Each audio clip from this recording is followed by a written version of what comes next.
श्री गणेशाय नमः। एक बार प्रेम से बोलो श्री शंकर भगवान की जय। शिव पुराण रुद्र संहिता युद्धखंड अध्याय 30। शंखचूड़ का असुर राज्य पर अभिषेक और उसके द्वारा देवों का अधिकार छीना जाना। देवों का ब्रह्मा की शरण में जाना, ब्रह्मा का उन्हें साथ लेकर विष्णु के पास जाना, विष्णु द्वारा शंखचूड़ के जन्म का रहस्योद्घाटन और फिर सबका शिव के पास जाना और शिव सभा में उनकी झांकी करना तथा अपना अभिप्राय प्रकट करना।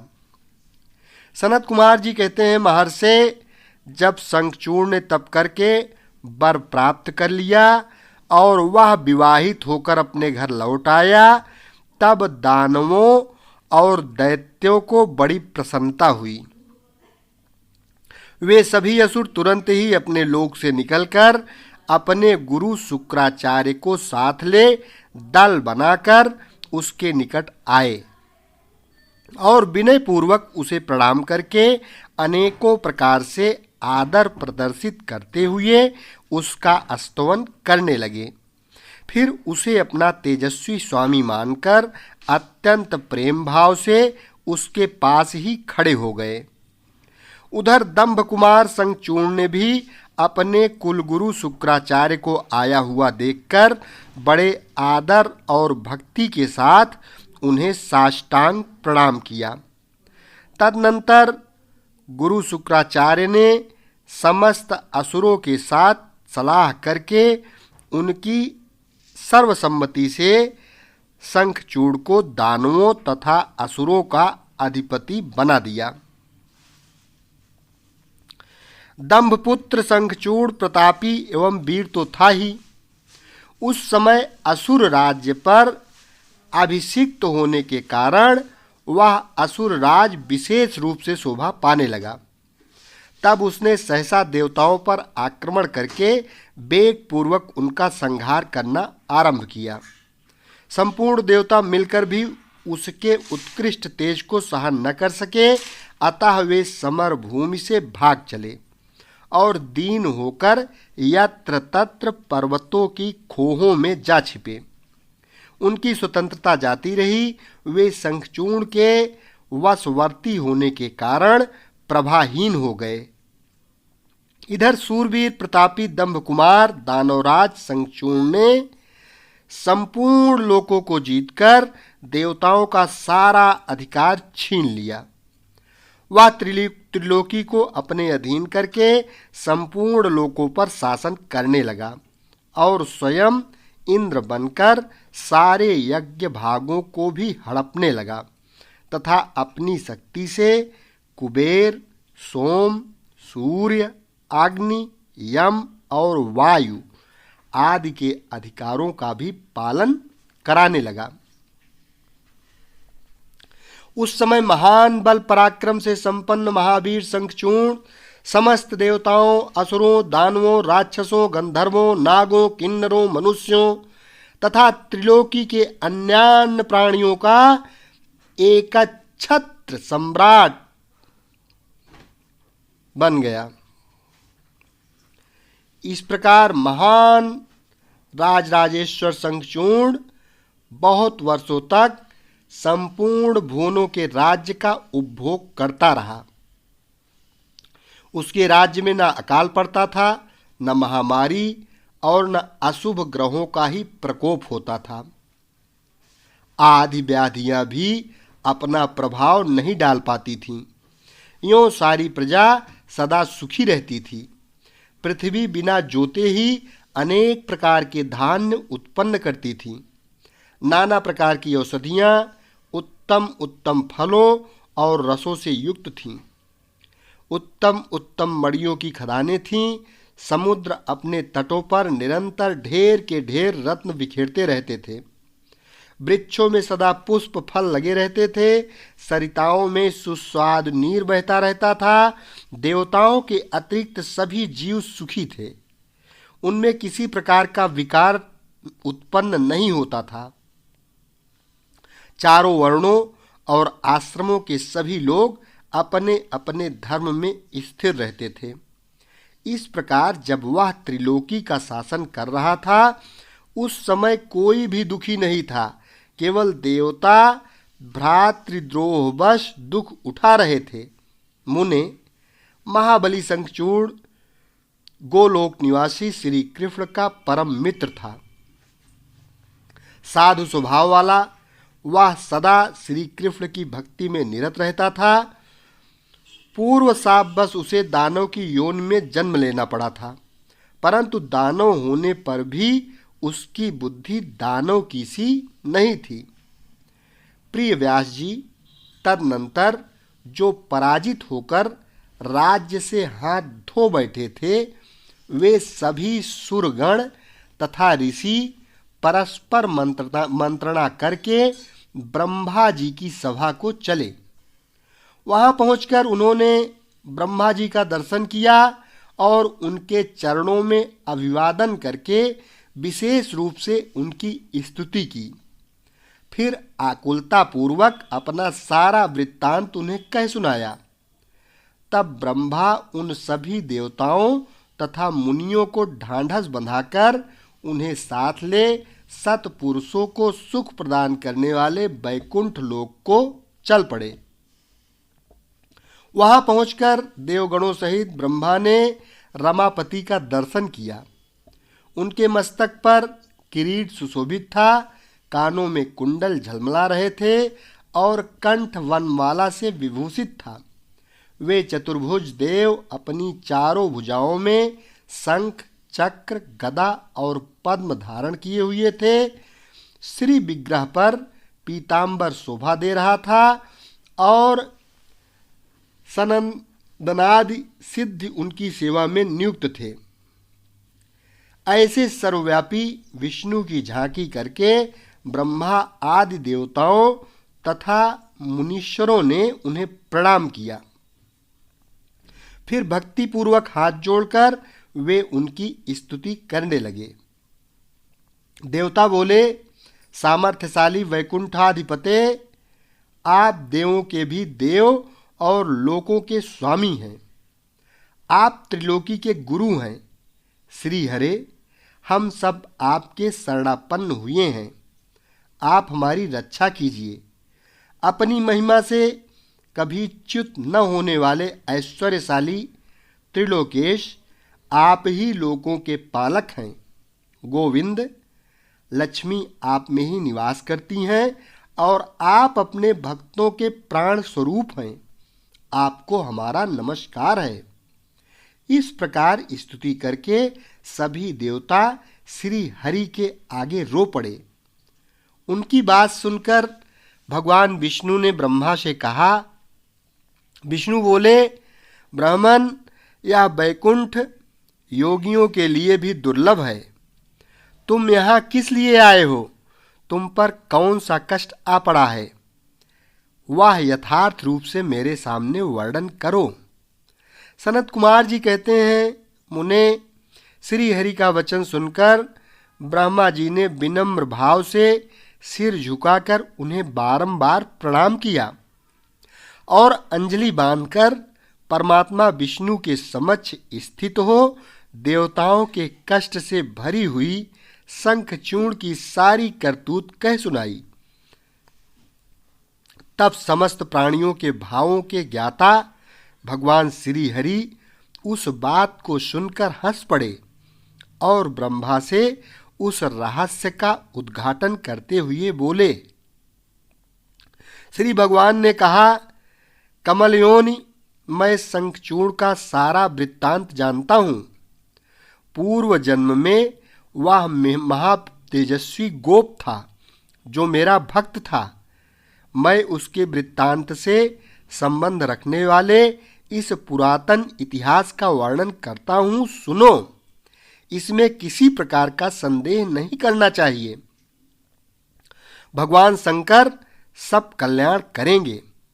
गोलोक में मेरे ही रूप श्री कृष्ण रहते हैं। उनकी स्त्री श्री राधा नाम से विख्यात हैं।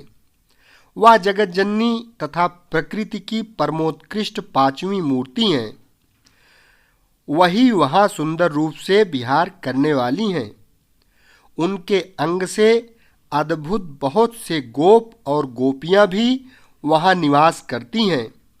वे नित्य राधा कृष्ण का अनुवर्तन करते हुए उत्तम उत्तम क्रीड़ाओं में तत्पर रहते हैं। वहीं गोप इस समय शंभु की इस लीला से मोहित होकर शापवश अपने को दुख देने वाली दानवी योन को प्राप्त हो गया है। श्री कृष्ण ने पहले से ही रुद्र के त्रिशूल से उसकी मृत्यु निर्धारित कर दी है। इस प्रकार वह दानव देह का परित्याग करके पुनः कृष्ण पार्षद हो जाएगा। देवेश, ऐसा जानकर तुम्हें भय नहीं करना चाहिए। चलो हम दोनों शंकर की शरण में चलें, वे शीघ्र ही कल्याण का विधान करेंगे। अब हमें, तुम्हें तथा समस्त देवों को निर्भय हो जाना चाहिए। सनत कुमार जी कहते हैं, मुने, यों कहकर ब्रह्मा सहित विष्णु शिवलोक को चले। मार्ग में वे मन ही मन भक्तवत्सल सर्वेश्वर शंभु का स्मरण करते जा रहे थे। व्यास जी, इस प्रकार वे रमापति विष्णु ब्रह्मा के साथ उसी समय उस शिवलोक में जा पहुँचे जो महान, दिव्य, निराधार तथा भौतिकता से रहित है। वहाँ पहुंचकर उन्होंने शिवजी की सभा का दर्शन किया। वह ऊंची एवं उत्कृष्ट प्रभावशाली सभा प्रकाश युक्त शरीरों वाले शिव पार्षदों से घिरी होने के कारण विशेष रूप से शोभित हो रही थी। उन पार्षदों का रूप सुंदर कांति से युक्त महेश्वर के रूप से सदृश था। उनके 10 भुजाएं थीं, 5 मुख और 3 नेत्र थे। गले में नील चिन्ह तथा शरीर का वर्ण अत्यंत गौर था।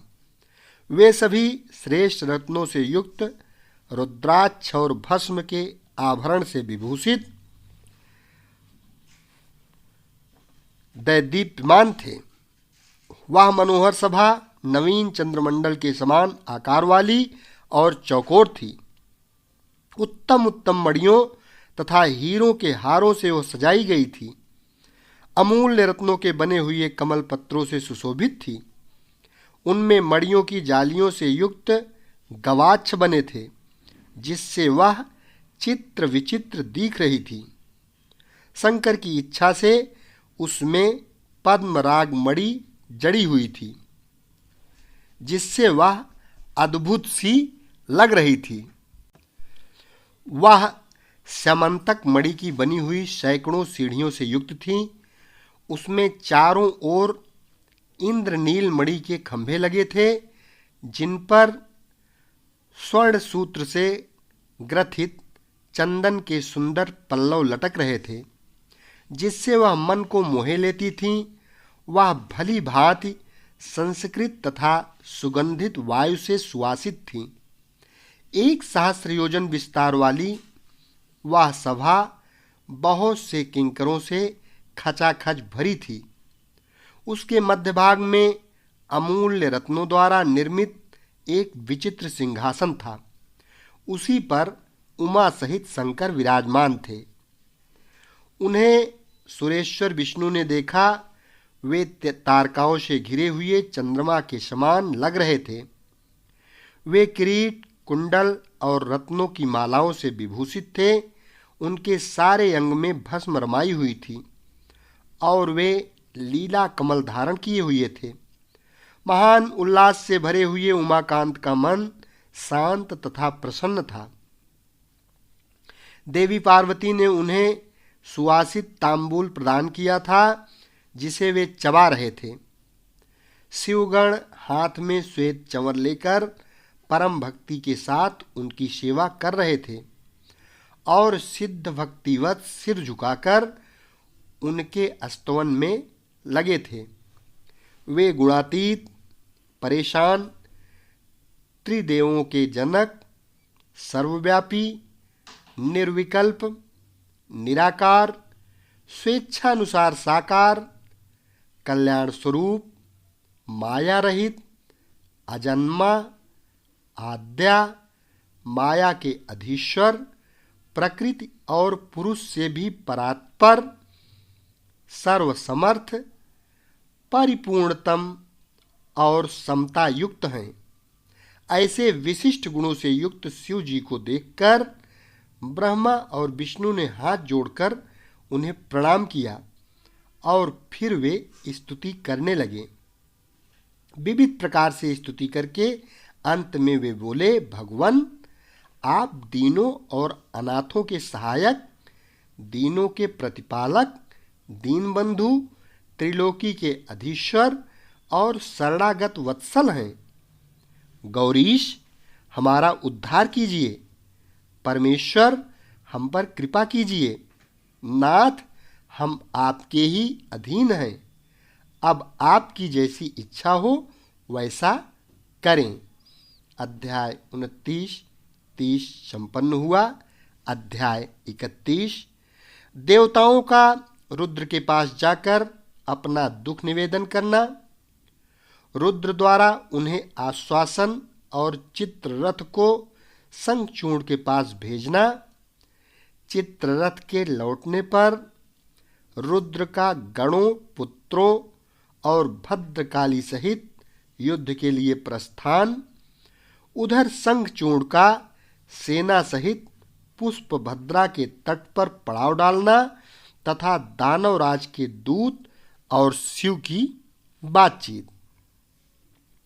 सनत कुमार जी कहते हैं, मुने, तदनंतर जो अत्यंत दीनता को प्राप्त हो गए थे, उन ब्रह्मा और विष्णु का वचन सुनकर शिव जी मुस्कुराए और मेघ गर्जना के समान गंभीर वाणी में बोले। शिव जी ने कहा, हे हरे, हे ब्राह्मण, तुम लोग शंखचूड़ द्वारा उत्पन्न हुए भय को सर्वथा त्याग दो।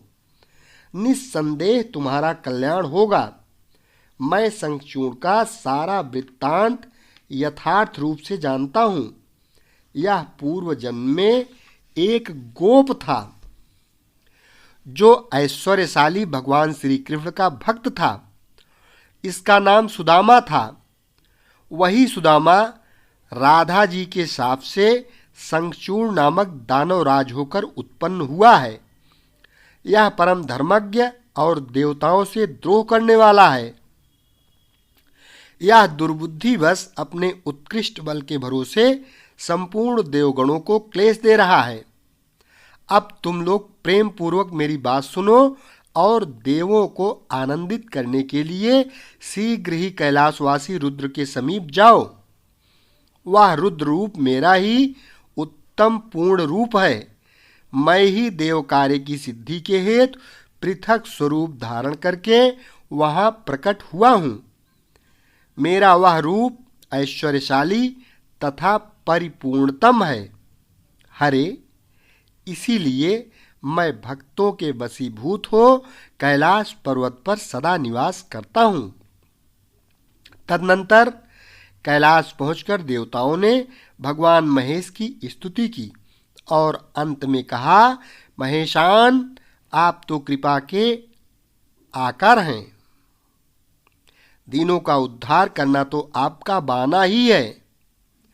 प्रभो, दानवराज शंखचूड़ का वध करके इंद्र को उसके भय से मुक्ति दीजिए और देवों को इस विपत्ति से उबारिए। तब भक्तवत्सल शंभु देवताओं की इस प्रार्थना को सुनकर हंसे और मेघ गर्जन की सी गंभीर वाणी में बोले। श्री शंकर ने कहा, हे हरे, हे ब्राह्मण, हे देवगण, तुम लोग अपने अपने स्थान को लौट जाओ। मैं निश्चय ही सैनिकों सहित शंखचूड़ का वध कर डालूंगा।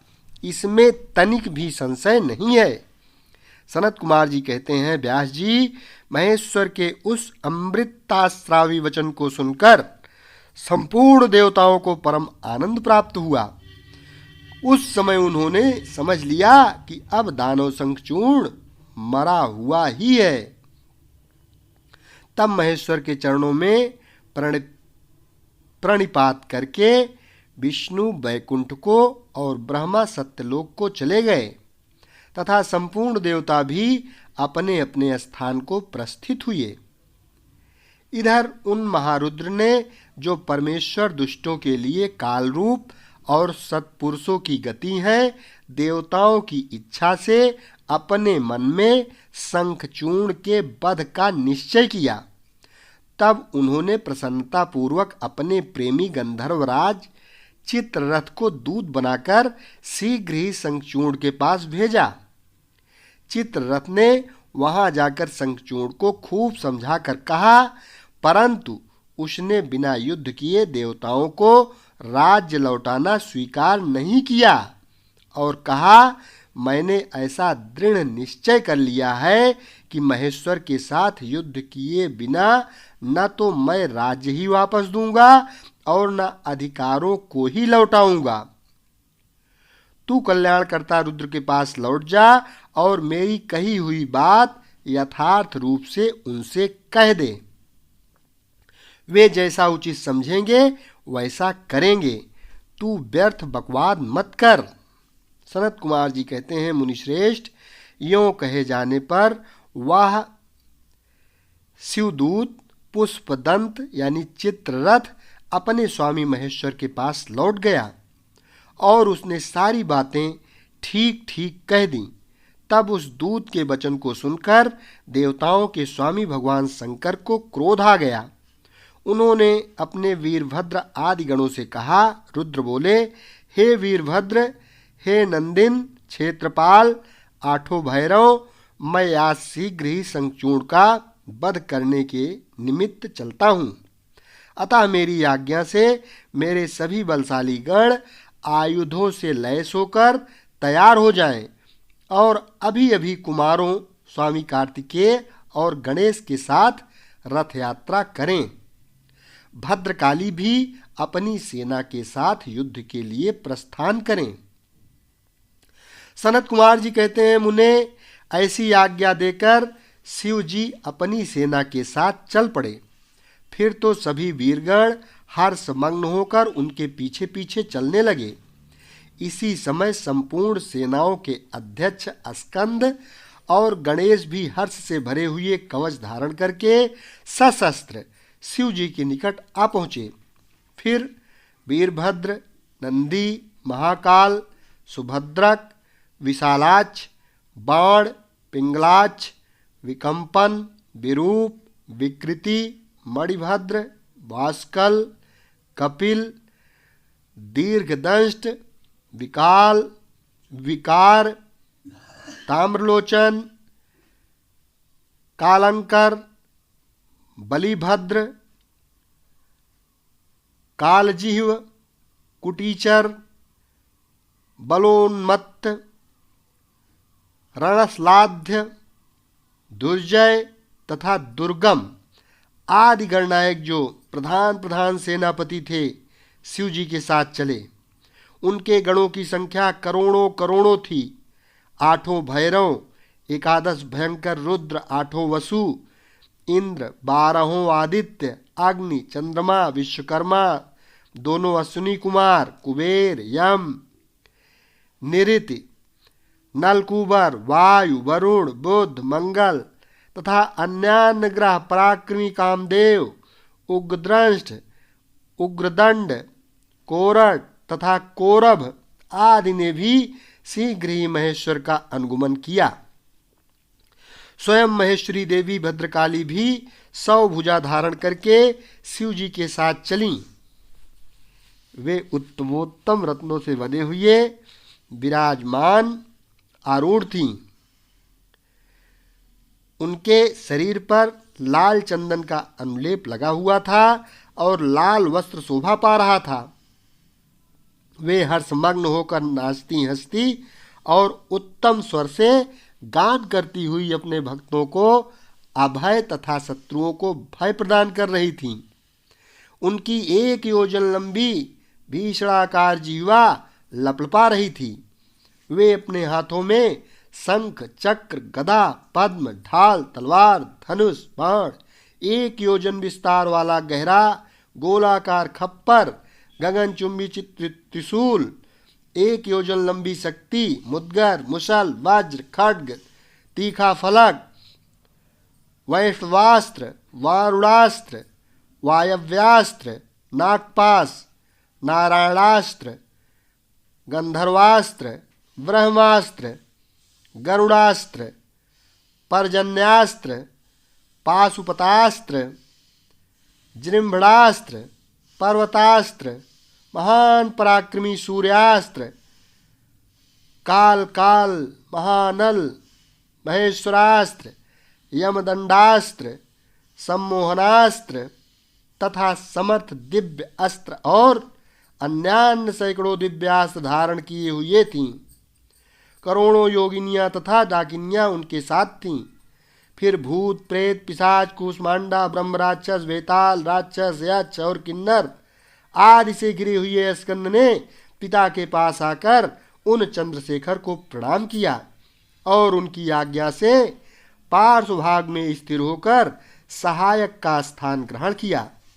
तदनंतर रुद्र रूपधारी शंभु अपनी सारी सेना को एकत्रित करके शंखचूर्ण के साथ लोहा लेने के लिए निर्भयता पूर्वक आगे बढ़े और देवताओं का उद्धार करने के लिए चंद्रभागा नदी के तट पर मनोहर वटवृक्ष के नीचे खड़े हो गए। व्यास जी उधर जब शिवदूत चला गया तब प्रतापी शंखचूर्ण ने महल के भीतर जाकर तुलसी से वह सारी वार्ता कह सुनाई। शंखचूर्ण ने कहा, देवी, शंभु के दूत के मुख से रण निमंत्रण सुनकर मैं युद्ध के लिए उद्यत हुआ हूँ और उनसे जूझने के लिए मैं निश्चय ही जाऊंगा। तुम इसके लिए मुझे आज्ञा दो। यूँ कहकर उस ज्ञानी ने अपनी प्रिया को नाना प्रकार से समझाया। फिर ब्राह्म मुहूर्त में उठकर प्रातः कृत्य समाप्त किया और पहले नित्य कर्म पूरा करके बहुत सा दान दिया। तत्पश्चात अपने पुत्र को संपूर्ण दानों के राज्य पर अभिषिक्त करके उसे अपनी भार्या, राज्य और सारी संपत्ति समर्पित कर दी। पुनः जब उसकी प्रिया तुलसी रोती हुई उसकी रण यात्रा का निषेध करने लगी तब राजा शंखचूर्ण ने नाना प्रकार की कथाएं कहकर उसे ढांढस बनाया। तदनंतर उस समादृत दानवराज ने कवच धारण करके युद्ध करने के लिए उद्यत हो अपने वीर सेनापति को बुलाकर उसे आदेश देते हुए कहा। शंखचूर्ण बोला, सेनापते, मेरे सभी वीर जो संपूर्ण कार्यों में कुशल और समर में शोभा पाने वाले हैं, आज कवच धारण करके युद्ध के लिए प्रस्थान करें। सूरवीर दानवों और दैत्यों की 86 टुकड़ियां तथा बलशाली कंकड़ों की निर्भीक सेनाएं अस्त्र शस्त्र से सुसज्जित होकर नगर से बाहर निकलें। करोड़ों प्रकार से पराक्रम प्रकट करने वाले जो असुरों के 50 कुल हैं, वे भी देवों के पक्षपाती शंभु से युद्ध करने के लिए प्रस्थित हों। मेरी आज्ञा से धौम्रों के 100 कुल भी कवच से विभूषित हो शंभु के साथ लोहा लेने के लिए शीघ्र ही निकले।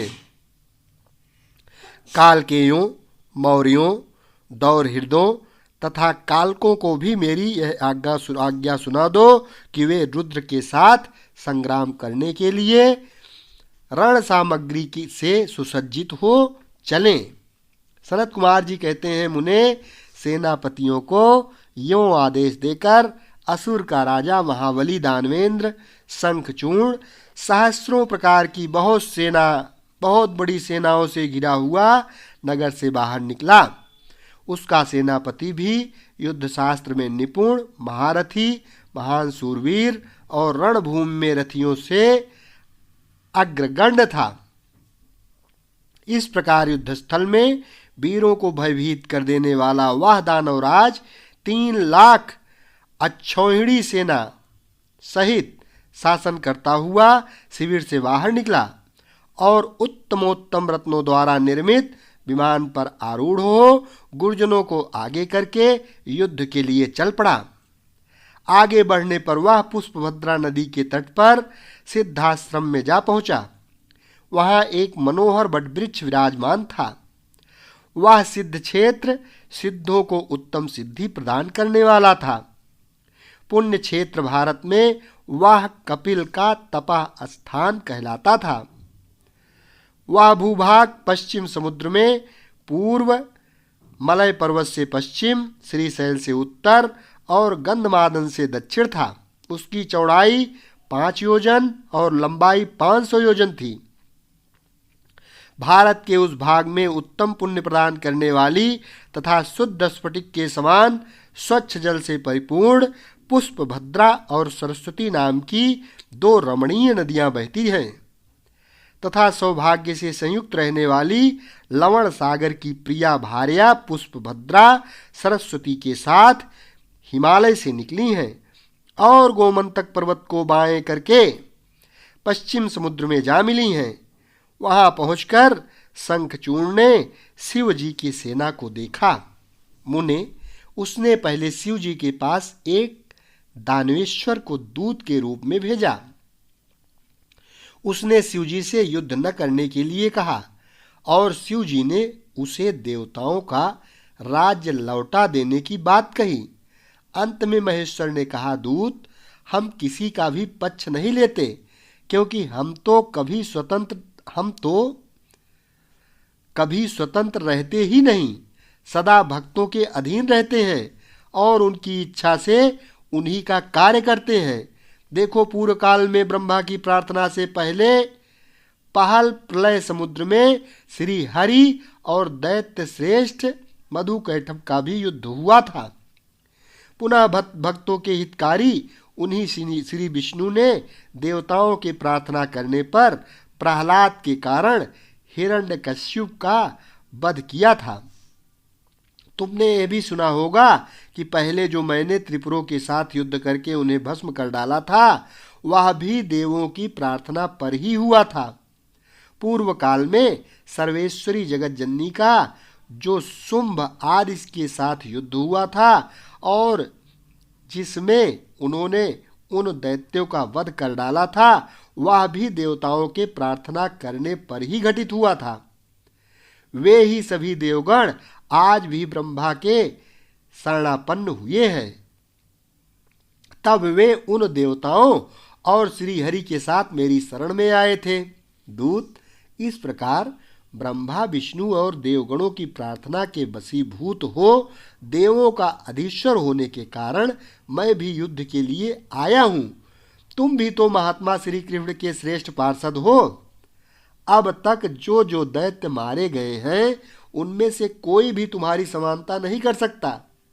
इसलिए राजन, देव कार्य की सिद्धि के लिए तुम्हारे साथ युद्ध करने में मुझे कौन सी बड़ी लज्जा होगी? अर्थात कुछ नहीं, क्योंकि मैं ईश्वर हूं और देवताओं ने मुझे विनय पूर्वक भेजा है। अतः तुम जाओ और शंखचूर्ण से मेरी बात कह दो। वह जैसा उचित समझेगा वैसा करेगा। मुझे तो देवताओं का कार्य करना ही है। यूँ कहकर कल्याणकर्ता महेश्वर चुप हो गए। तब शंखचूर्ण का वह दूत उठा